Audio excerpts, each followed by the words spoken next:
بسم الله الرحمن الرحیم. بینندگان عزیز سلام بر شما. از حضور گرامیتان دعوت میکنم به مجموعه خبری امروز شنبه دوم شوال المکرم سال 1444 هجری قمری که برابر است با دوم ثور سال 1402 هجری شمسی و مصادف است با 22 اپریل سال 2023 میلادی توجه نمایید. در آغاز سرخط چند خبر. جمع‌آوری بیش از 25 میلیارد افغانی عواید در سال مالی گذشته از سوی اداره گمرک هرات.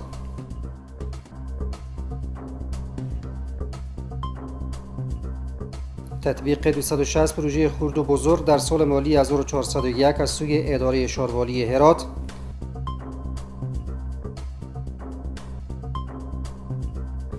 و از صدور 76,000 تن انواع کالاهای مختلف به خارج کشور از سوی اتاق تجارت هرات در سال 1401.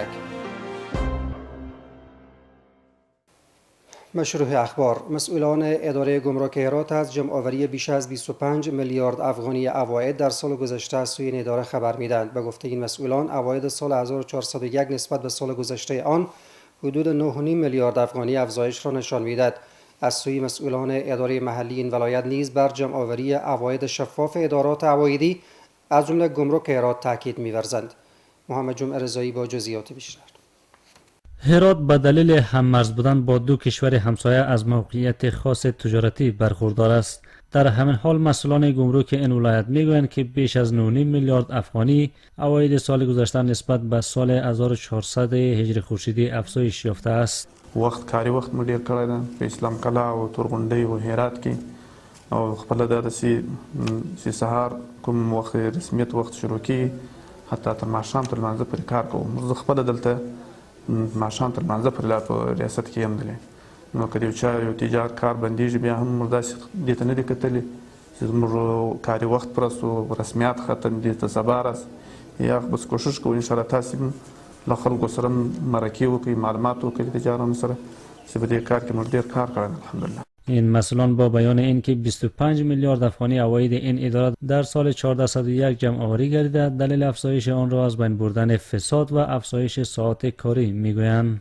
از سوی مسئولان اداره محلی این ولایت نیز بر حل مشکلات تاجران در اسرع وقت سخن گفته و تاکید دارند که گمرک هرات به عنوان یک اداره عوایدی سهولت‌های را در راستای کار تاجران و وارد کنندگان فراهم نموده است. بله، در گمرک هرات شفافیت کاملی وجود داره و در کل به مشکلات تجاران رسیدگی میشه و همچنان اداره محلی هرات به اسرع وقت به مشکلات تجاران رسیدگی میکنه. این در حال است که چند قبل سرپرست وزارت صنعت و تجارت افغانستان طی سفر به کشور ایران از ایجاد موافقتنامه به منظور 24 ساعته شدن مرز دوغارون اسلام قلعه خبر داده بود. رئیس اتاق تجارت و سرمایه گذاری هرات میگوید که در سال 1401 هجری شمسی بیش از 76,000 تن انواع کالاهای مختلف از طریق آنان و خارج کشور صادر شده است. ارزش مجموعی این مقدار کالا 102 میلیون دلار بوده که گفته می شود در رشد اقتصاد کشور اثرگذار می باشد. شعیب جلالی گزارش می دهد. هرات در غرب افغانستان یک از ولایت‌های بزرگ کشور در حوزه اقتصادی. این ولایت به دلیل هممرز بودن با دو کشور ایران و ترکمنستان نقش بزرگ در حوزه صادرات و واردات کشور دارد. به تازگی مسئول اتاق تجارت و سرمایه‌گذاری این ولایت گفته که در سال 1401 هجری شمسی از طریق آنان نزدیک به 76,300 تن انواع کالاهای مختلف و نو به کشورهای گوناگون دنیا صادر شده است. در سال 1401 از طریق دپارتمنت صادرات و اتاق تجارت و سرمایه‌گذاری هرات 76,300 تن انواع کالای مختلف و نو به کشورهای حوزه خلیج، اروپا، آمریکا و کشورهای همسایه صادرات داشتیم. د هرات ولایت سیمه‌ییزه اداره د صادراتو د زیاتوالي څخه هرکلی کوي او په دې برخه کې زموږ د تجارانو سره د پوره همکاري ډاډ ورکوي او موږ تاسو ته معلومه ده چې د هیواد په ګوټ ګوټ کې زمینه د تجارت لپاره مساعده ده. از سوی هم شمار از تاجران و صادرکنندگان کالا نیز از تلاش‌های مقامات امارت اسلامی در امر فراهم آوری سهولت‌ها در سکتور خصوصی به ویژه صادرکنندگان استقبال می‌کنند. شرکت ما در سال 1401 هجری به مقدار 2000 تن میوه خشک وطنی که شامل مغز پسته، کرابیه، تخم هندوانه، جلغوزه، مغز جلغوزه، توت خشک و غیره صادرات داشته که به کشورهای ممالک اروپایی، امریکایی و آسیایی و آسیای میانه ارسال شده است. هر محصول افغانستان که به هر کشوری صادر میشه به منزله است که پرچم عزت، افتخار و خودکفایی افغانستان بزرگ در اونجا به اهتزاز در میاد. ما جا داره از همه تلاشگران عرصه صادرات که در این سکتور زحمت میکشن از اونها تشکری و قدردانی داشته باشیم. باید گفت که قبل از این نیز مسئولان امارت اسلامی همواره از تلاش‌ها غرض بهبود تجارت و سرمایه‌گذاری در کشور سخن گفتند. شاروالی هرات از تطبیق بیش از 260 پروژه خرد و بزرگ در سال مالی 1401 هجری شمسی خبر میداد. ارزش مجموعی این پروژه ها که بیشتر شامل عقب نشینی جاده ها، آسفالت، اعمار کانال ها، تنویر و دهها پروژه خرد و بزرگ دیگر می باشد، بیشتر از 700 میلیون افغانی گفته شده است. شهروندان هرات ضمن اعلام حمایت از نظام امارت اسلامی از تطبیق این پروژه ها نیز استقبال می کنند. جزئیات بیشتر از همکارم. همزمان با شروع سال مالی 1402 هجری شمسی در کشور، شاروال هرات میگوید که در سال گذشته توانستند بیش از 260 پروژه خرد و بزرگ به ارزش مجموعی نزدیک به 700 میلیون افغانی در این ولایت تطبیق کنند. به گفته او این پروژه ها بیشتر شامل عقب نشینی جاده ها، آسفالت، اعمار کانال ها، تنویر و دهها پروژه خرد و بزرگ دیگر بوده است. په 401 کې موږ 450 غټي پروژې درلودې چې کار سوې او تقریبا 190 کوچنۍ پروژې وې چې کار سوې او سرته ورسېدلې. الحمدلله ټولې خپل په کار باندې ټول سرته ورسېدلې، تکمیل سوې. این مسئول در اداره شاروالی هرات همچنان تاکید می کند که در سال 1401 هجری شمسی همچنان توانستند بیش از 900 میلیون افغانی عواید جمع آوری کنند که 56% افزایش را در مقایسه با سال قبل آن نشان می دهد. د 401 عواید تقریبا چې موږ راټول کړي دي عواید 901 میلیون افغاني دي چې پاک عواید چې موږ راټول کړي دي او د پرتله د 400 کال د څخه 50 سلنه دا تر اوښتې دي. از سوی هم شماره از شهروندان هرات در کنار رضایت از کارکردهای مسئولان امارت اسلامی میگویند که اجرای پروژه های انکشافی در جریان نزدیک به 2 سال اخیر بیشتر از هر زمان دیگر بوده است. ما از شاروالی خیلی خوشیم، خیلی خوشحالی میکنیم از این دولت اسلامی. بودایی خیلی کار کردم. ارم 24 از ارپی پول رو معمول یارون تحویل کردم. اما کاری که امسال اینا کردم به تمام شهر، اول ورا از سرک‌ها، جاده‌ای که به 20 سال خامه بود، عمالی هم کش میکنم هم اسوارد میکنم. سرک در روز خاندار و کلان از بین رفته بود، دور جور کردم. مثلا مثل چند سرک دیگه، چند پروژه دیگه کار کردم. کانالای آبی که شهر وزو مردم بازو بود دست و کانالای او زدم و بسیار کارهای نیک کردم.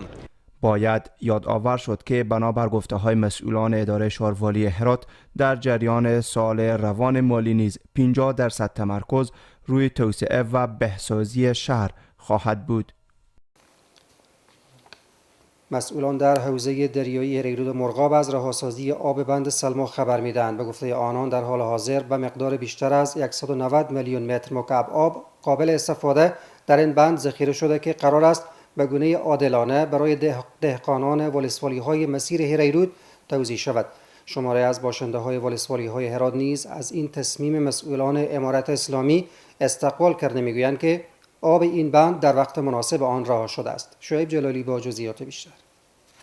مسئولان در حوزه دریایی هریرود مرغاب در هرات از رهاسازی آب بند سلما در این ولایت خبر می‌دهند. به گفته آنان آب رها شده از این بند که قرار است برای دهقانان 8 ولسوالی مسیر هریرود توزیع شود 17 روز را در بر می‌گیرد. د ټول موافقه پر دې باندې سو چې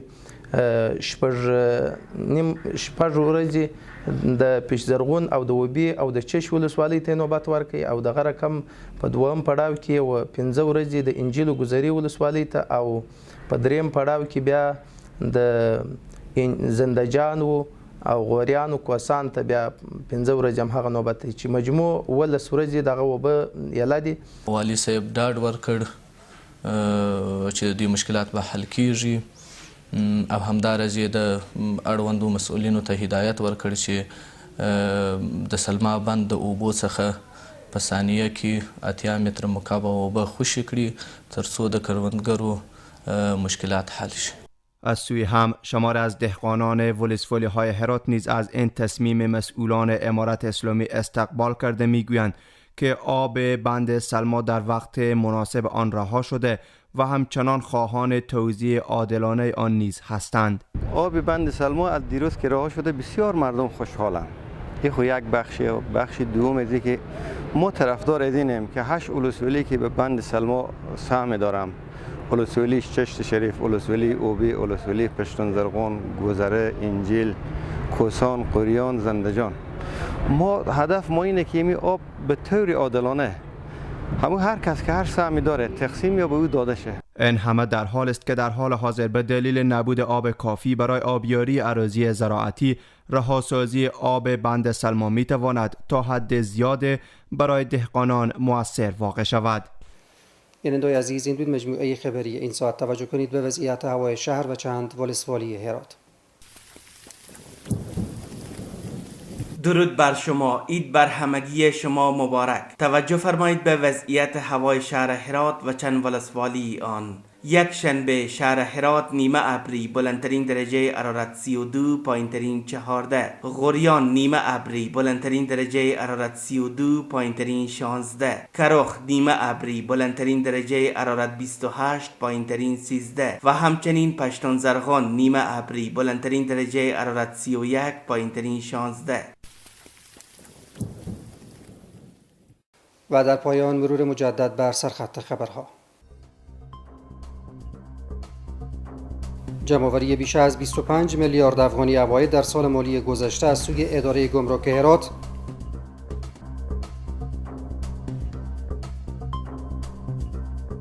تطبیق 260 پروژه خرد و بزرگ در سال مالی 1401 از سوی اداره شاروالی هرات.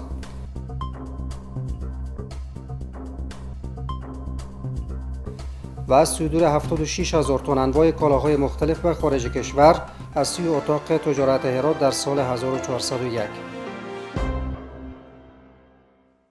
بینندگان عزیز، این بود مجموعه خبری این ساعت. وقت بر همه‌تان خوش. خدا نگهدار.